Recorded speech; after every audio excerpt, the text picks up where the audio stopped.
dengan adanya video salah satunya yang dilakukan oleh Nikita Mirzani ini, saya juga angkat suara sebagai Presiden Ferrari. Saya Presiden Perkumpulan Artis Republik Indonesia menyikapi ini dan mengecam ini gitu. Karena label artis itu sudah tidak pantas disematkan kepada orang-orang seperti Nikita Mirzani. Kenapa? Karena art itu kan seni. Di situ profesional. Nah, kalau ingin jadi artis dan ingin disebut artis, berlakulah profesional dalam dunia seni.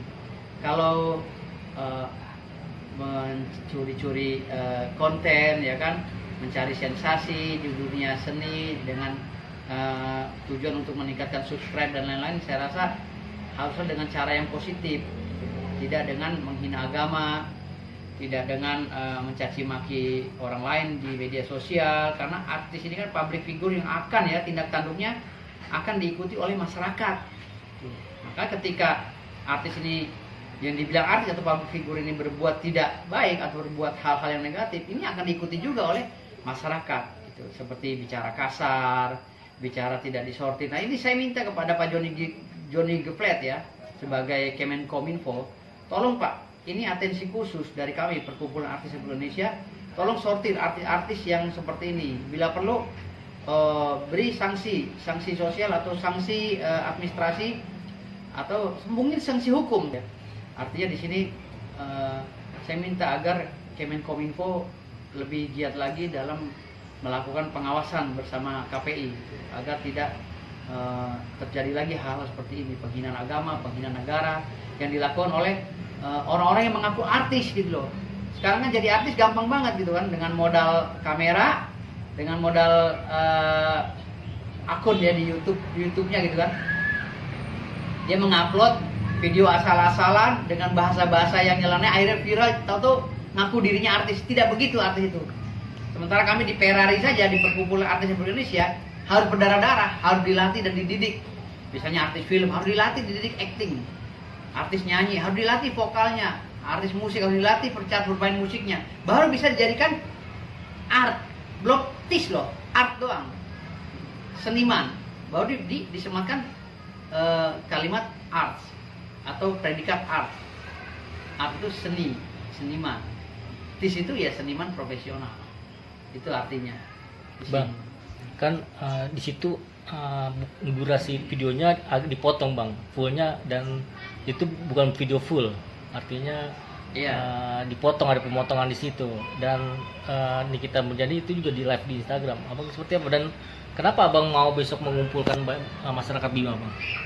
Jadi gini, terlepas itu dipotong atau tidak,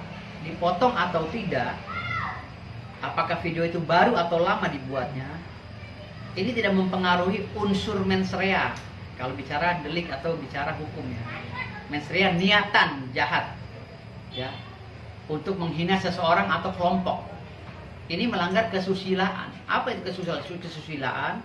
Kesusilaan adalah peraturan, ya, dalam satu kelompok untuk mendorong kelompok itu untuk berbuat baik. Maka ketika dia nyeleneh, membaca-baca ayat Al-Quran atau niat sholat dengan semi mencibir dan lain-lain, itu udah melanggar karena bukan tempatnya. Kalau bicara dan membaca niat sholat ya, niatan sholat itu di sejadah, di atas sejadah, itu tidak melanggar. Tapi ini kan permasalahan sedang live dan niatan sholat itu dibuat untuk mencibir lawannya misalnya atau kelompok tertentu. Ini sudah melanggar. Udah ada unsur kesengajaan dari apa yang dilakukan oleh Nikita Mirzani. Tidak terlepas itu video itu lama atau baru. Nah ini bisa masuk juga undang-undang ITE dan undang-undang pidana umum lainnya. Namun itu bukan ranah saya hanya bicara masalah keartisan saja. Bicara masalah ekspektasi daripada artis ya, berdirinya lembaga artis ya, perlindungan terhadap artis dan pembinaan terhadap artis itu sendiri. Tapi besok bener akan mengumpulkan masyarakat Bima yang mengecam ya, masyarakat Bima itu kan mayoritas Muslim ya, mayoritas hampir 98% semuanya Muslim di Bima dan Dompu.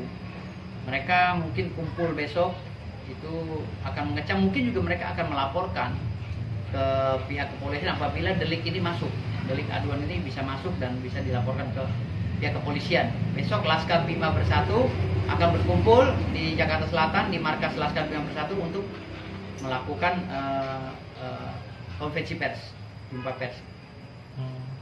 Mungkin sekitar 500 orang.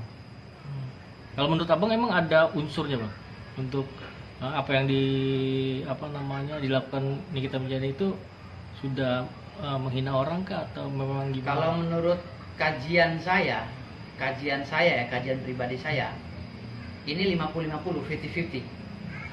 Tergantung tujuannya Nikita Mirzani. Kita lihat lagi dari itu saksi ahli sih yang lebih bisa menjelaskan, saksi ahli. Ya itu pakar-pakar agama dan tokoh-tokoh masyarakat yang berkecimpung di dunia keagamaan gitu. Kalau menurut saya sih ikhtisarnya masuk dalam pelanggaran pasal 156A ya, tentang pelecehan agama, pasal 28, 27 itu tentang undang-undang ITE ya kan. Ya, itu masuk melanggar kesusilaan, itu masuk pasal 27. Ancaman hukumannya 6 tahun. 6 tahun penjara ya. Oke.